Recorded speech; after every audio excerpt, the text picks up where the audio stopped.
Hello, my name is Chaplain Dan Pimpin. I'm a battalion chaplain in the National Guard.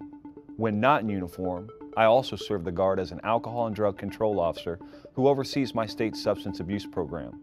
I would like to be one of the first people to thank you and congratulate you on becoming a certified unit prevention leader. Over the past 2 days, you have been trained extensively on the drug testing process. Although your responsibilities as a UPL involve conducting monthly urinalysis testing for your unit, they do not end here.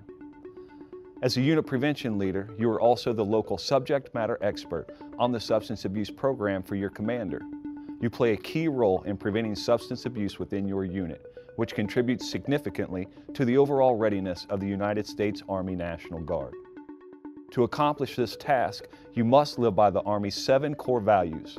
The core values are as follows. Loyalty, bearing true faith and allegiance by believing in and devoting yourself to what you do.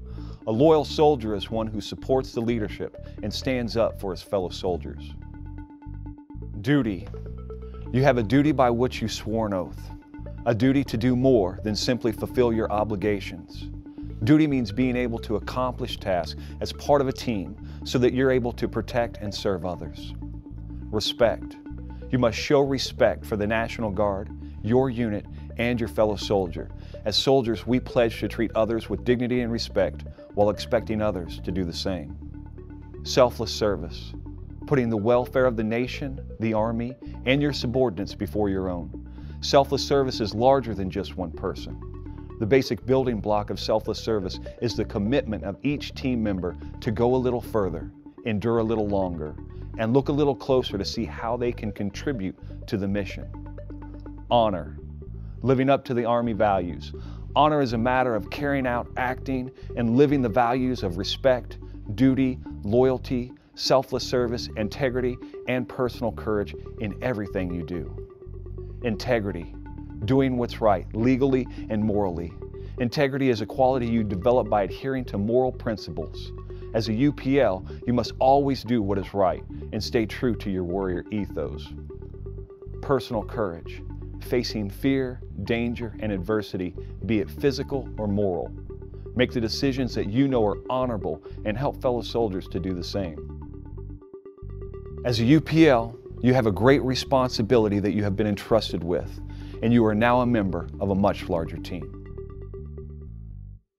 In this training video, you will learn about the Army National Guard Substance Abuse Program and how your role as a UPL will fit into the program's mission.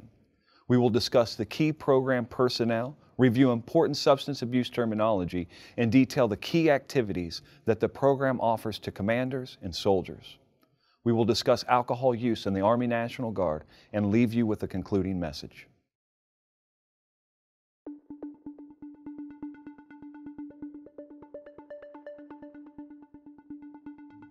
The mission of the Army National Guard Substance Abuse Program is to provide all National Guard soldiers with a robust, comprehensive substance abuse program model which applies evidence-based concepts and best practices from the substance abuse community.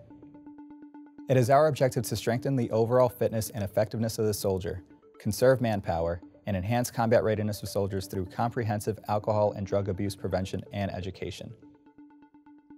We accomplish these objectives by providing the following proactive and responsive services based on the Army's workforce needs: drug testing, prevention education, and referrals to community resources.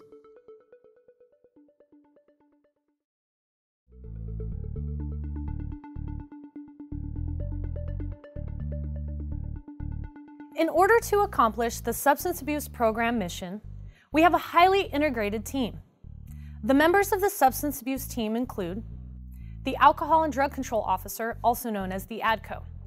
The ADCO is primarily responsible for establishing the overall direction and vision of the substance abuse program, managing information using the Drug and Alcohol Management Information System, DAMIS, developing partnerships with internal and external community resources, and facilitating communication and awareness within the state's leadership regarding substance abuse.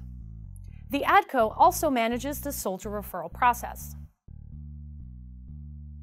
The PC, or Prevention Coordinator, works alongside the ADCO and is responsible for executing prevention education training to Guardsmen, as well as facilitating unit risk inventories, or URIs.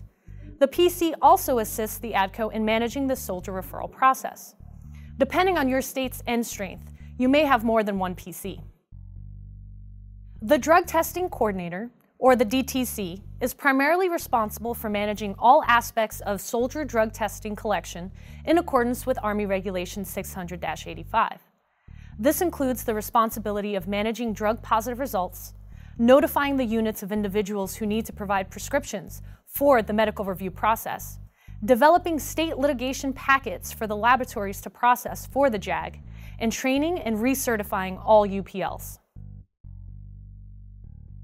And lastly, you are the Unit Prevention Leader, or the UPL. You are responsible for collecting, packaging, and shipping urinalysis drug tests in your unit. Additionally, you're responsible for managing the substance abuse program's prevention efforts at the unit level.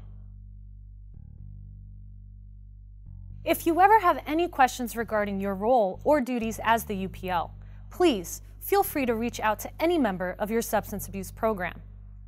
Now that you know who the key personnel are, let's look at key terminology and key activities.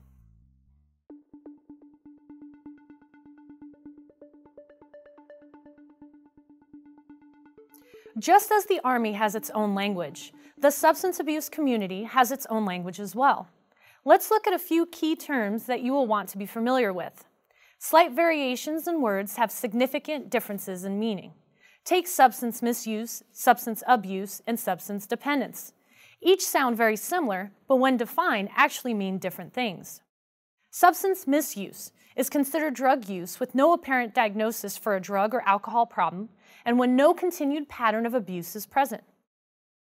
This is usually a one-time event that may or may not be deemed significant enough to require enrollment into a rehabilitation treatment program.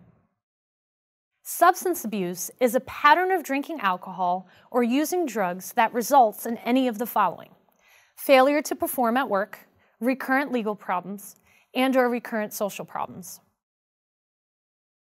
Substance abuse includes using a substance for the specific purpose of getting drunk or high, experiencing impairment, health, and/or relationship problems related at least in part to the substance, or using a substance in such a way that it jeopardizes values of life.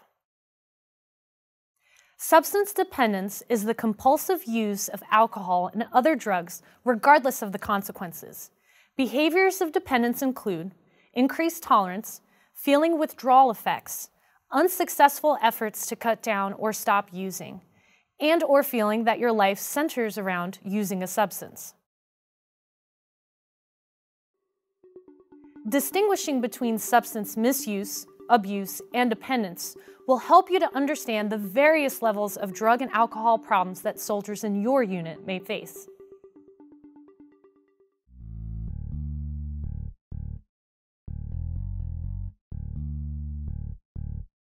So far, we have reviewed the key mission, key personnel, and key terminology of the substance abuse program. Now let's review the key activities that you, as a unit prevention leader, will want to be familiar with. According to Army Regulation 600-85, there are 5 overarching tenets of prevention. Those tenets are education and training, deterrence, identification or detection, referral, and risk reduction. Let's break down each of these tenets to identify and discuss what each represents. The first tenet is education and training. In the substance abuse community, there are 3 levels of prevention education. Those 3 levels are universal, selective, and indicated prevention training. Each level of prevention education is represented in the substance abuse program in one form or another. Let's look at each level in more detail and provide you with some examples. Universal prevention delivers messages and programs to the entire population to support alcohol and/or drug abuse prevention.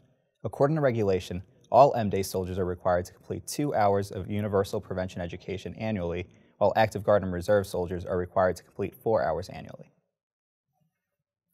The National Guard's preferred training to meet this requirement is Strong Choices. Strong Choices is a research-based drug and alcohol prevention program that is facilitated by your state alcohol and drug control officer and prevention coordinator. As a unit prevention leader, you play a vital role in facilitating the fulfillment of these annual education requirements by ensuring commanders are scheduling prevention education on their training calendars. Once prevention education has been scheduled at your unit, the UPL should work with the substance abuse team to ensure the best quality training is being presented. We will discuss some of the key takeaways from the 5 Strong Choices modules in a few minutes.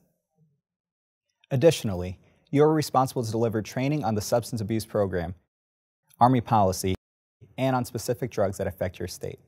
The substance abuse program is able to provide you with briefing materials to cover each of these training areas. For example, a limited use policy brief is available for you to inform soldiers and leaders in your unit of the opportunities for legal protection if self-referral processes are followed. Let's briefly review the limited use policy now, with the message from former Sergeant Major of the Army, Raymond Chandler. Within Army Regulation 600-85, the Army Regulation for Substance Abuse Programs is a description of the limited use policy. The purpose of the limited use policy is to encourage soldiers to come forward voluntarily when they have a problem with drugs or alcohol, and to return soldiers to service if they demonstrate the potential for rehabilitation and retention. Under the limited use policy, a soldier may self-identify a substance abuse problem. This voluntary identification is the preferred method of identifying alcohol or drug abuse problems. In order for a soldier to self-identify, he or she should either seek help from the unit commander or request help from the ASAP, a medical treatment facility, a chaplain, or any officer or non-commissioned officer in the chain of command. As a unit prevention leader, it is also your duty to assist in briefing all new unit personnel regarding substance abuse policies and services.